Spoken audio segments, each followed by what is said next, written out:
Hey friends, today I'm talking about vibrato. And thanks very much to Rachel Michaelberg, Voice Pro in California, for suggesting today's topic. I know there are many people who are happy to tell you all about vibrato. I have seen some pretty crazy stuff online about that. Full confession, in the first couple decades that I was teaching, I tried a number of these ideas. I was pretty desperate to find help for my clients. I don't know if you can relate to that, but as I continued to develop Neuro-Vocal for popular styles, that's my work, which is based on brain science, I began to have remarkable and very predictable results in eliciting an easy, relaxed, natural vibrato. So that's what I'm sharing today, some ideas and a path that you can take with your singers of microphone-based genres. Your pop rock singers, as per the title. I am Meredith Colby. I'm the author of Money Notes, How to Sing High, Loud, Healthy, and Forever, which introduces Neuro-Vocal for popular styles, a way to approach singing for popular styles that is based on brain science. Brain science. My popular workshop, How to Teach High Rock Belt, is next Thursday, this coming Thursday, on the 17th. So if you are on my mailing list, you will get another notice about that with an exclusive promo code, the best promo code there is. And there are links and promo codes in the description here on YouTube. And I hope you can join me for that because it's an interesting, not only is it going to give you some great tools to help your singers of microphone-based genres, including contemporary music theater, how to get those high, belty sounds, but also, you're going to learn a little bit about brains. So if you are a little bit of a nerd like me, you can join us for that. It's not expensive. It's only 70 minutes, and you will learn things, I guarantee you. So if you are on my mailing list, you got an alert about this live stream, as well as a link to an article called Muscle Tension Dysphonia, a Crib Sheet. You'll get an exclusive 60% off code for my workshop. People on my mailing list get things for free, plus promos, discounts, exclusive offers, all this stuff. So go to my site, get on the list. If you are enjoying my content, please give me a heart, give me a thumbs. Now, let's talk. Let us talk. Vibrato. There is something that I did notice as I perused the interweb, as I do from time to time on this particular subject. People tend to they don't talk about vibrato as being different for different genres, and it is. Is it physiologically different? I don't know, but it certainly is artistically different. So for classical styles, for acoustic styles, non-amplified styles, it is part of the sound.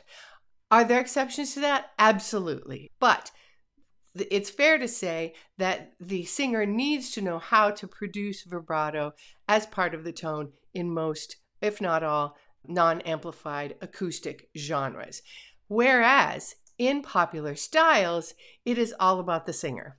So if the singer doesn't have vibrato in their tone and the tone that they are making is sustainable and they like what they're doing, they don't need vibrato. Unless they're asking, they don't need it. Okay? Now, about vibrato, anybody is going to tell you that vibrato is a combination of pitch acuity, in other words, commitment to a certain frequency, and laryngeal coordination and breath pressure. So you don't need me for that. You need me for the brain stuff. So I'm here for the brain stuff, y'all. And what we are going to talk about today, brain stuff. There it is. From a brain stuff perspective, vibrato requires a nervous impulse. So there's this thing called bioelectric energy, and your nerve cells create what is called an action potential, which is a little electrical jolt, right? A zap. We're going to call it, for this purpose of our discussion today, we're going to call it a zap, okay? So your nerves create the zap, a bioelectric energy, and that zap is part of what makes vibrato. Now, when we have vibrato, we know that there are other things involved, but one of the things that is involved is an oscillation, a pitch oscillation. You know this, different people have different size vibrato. But the idea is that the oscillation happens approximately 6 times per second, give or take, and that it is centered on a desired frequency. So that's what we want. Now, here's the thing about the zapping, right? The bioelectric energy. When there is more frequent zapping, the muscle is stronger. I'm going to make an example, okay? So if I pick up something that's 1 pound, my muscle is going to work this hard, right? It's going to work X hard. And the amount that it needs to work is going to be reflected in the number of zaps my muscle gets from the nerves. If a thing is very heavy, I'm picking up something that's, say, 30 pounds, then my muscle is going to need to work harder and be stronger. So it's going to get more zaps so that it keeps working. All right. So that matters to us because of the TA muscle. And we're going to get to that because vibrato requires the right balance of muscle effort and air pressure dynamics. So all other things being equal, in order for natural vibrato to occur, natural vibrato is going to require the right balance of muscle effort and air pressure dynamics.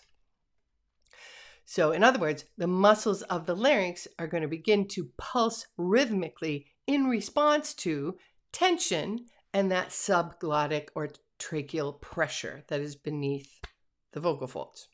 So our people come to us and they say, hey, voice professional that you are, I love singing pop and I would like to have more vibrato in my tone. So we need the right amount of bioelectric zaps to that TA or thyroarytenoid muscle. I'm going to show you a couple exercises that are going to show the person how that works.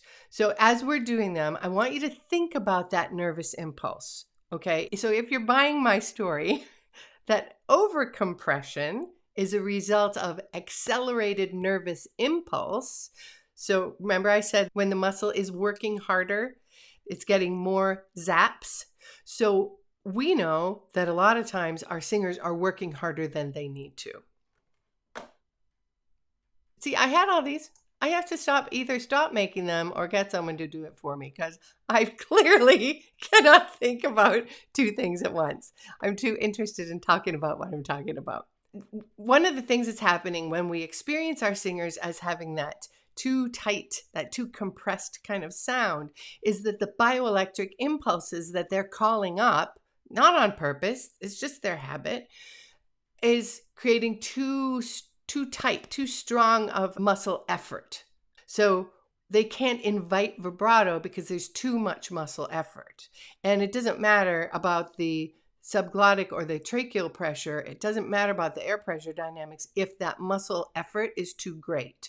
So what we want to do is help them teach their brain how to turn down the dial a little bit on that muscle effort. So I'm going to give you a couple of exercises. And I want you to think about these nervous impulses. So that overcompression being a result of accelerated nervous impulse or greater action potential, if you want to use fancy brain words, then we want to think about how to show the client how to decelerate that nervous impulse, which sounds kind of weird, but isn't actually, because you do it all the time, in fact. So in muscle terms, what we're wanting to show them is how to allow for eccentric contraction of the vocalis muscle or the TA muscle. So eccentric means sort of letting go, right? It's when you put the heavy thing down, you're getting eccentric contraction of the muscle. We know the singer isn't working that muscle too hard on purpose. It's just habit. He can't feel it. It's a motor memory and it's very well established for him. So we need to introduce his brain to the idea that there can be fewer zaps, fewer action potentials, and that the pitch will remain constant. And you have to believe that too. I hope you will believe that. So the parameters of these exercises that I'm going to give you are easy range, minimal tweaking. I just want to tell you, if you have somebody do something and every single time they make the smallest sound, you stop them and fix it, it's not going to happen. Their brains have to be allowed to do the work. They have to be allowed to phonate, to get the hang of it, okay? You can't tell somebody how to ride a bike. You have to get them going and then stand there and watch them That's what we're doing here. So minimal tweaking, and find their easiest, most comfortable range and stay in about a perfect fourth and maybe fifth, but stay in that really comfy range. Neuro-Vocal training, we learn how to help our singers train their brains to create these coordinations. And because it does take time. So again, let your person get the hang of it. Just tell them the objective and then support them as their body tries to figure it out for them. Okay, here's the first thing. The first one is the loud, soft, loud on a single pitch. Really, really let them get the hang of it, because initially their pitch will falter, probably. If you want to do something physical, that's fine. In fact, Heidi Moss says that shaking your hands can actually help elicit vibrato. So let's pretend there's a hand thing, and you're going to just have them do a single pitch, and you're going to say, comfy pitch. I want you to say soft, loud, soft on an ah vowel. So you're going to have them go, ah. That will probably be new to them. The idea that they can stay on one pitch and intentionally get louder, softer, louder, or start loud, get softer, get loud again. That's what you're doing there, is you're changing the number of zaps the muscle is getting. Because the pitch being consistent is a coordination between the muscle groups in the larynx, right? So they may never have done that before. And this will help them get the feel for, oh yeah, I can still make that pitch without working so hard. They may begin to invite vibrato just from that exercise, and just do it, a few times every time you see them for a couple minutes, 3 minutes, right? Every time you see them, and then you may begin to hear vibrato just from that one simple exercise. Another exercise that works in a very similar way, I call it turn down the dial. So what I ask my singers to do is, you're holding out that pitch on the comfortable range, and I ask them to say, take your fake dial, right, and turn it down a notch. Boop, just half a notch, the tiniest bit. In fact, if I can't tell that your volume has changed, ideal. You're the only one who knows your volume has changed. You're just going to turn it down the tiniest bit. You are not going to dive off the cliff, right? We're not doing that. You're here, you turn down the dial, and you're here. So we're trying to say this volume, and then a tiny bit quieter, this volume.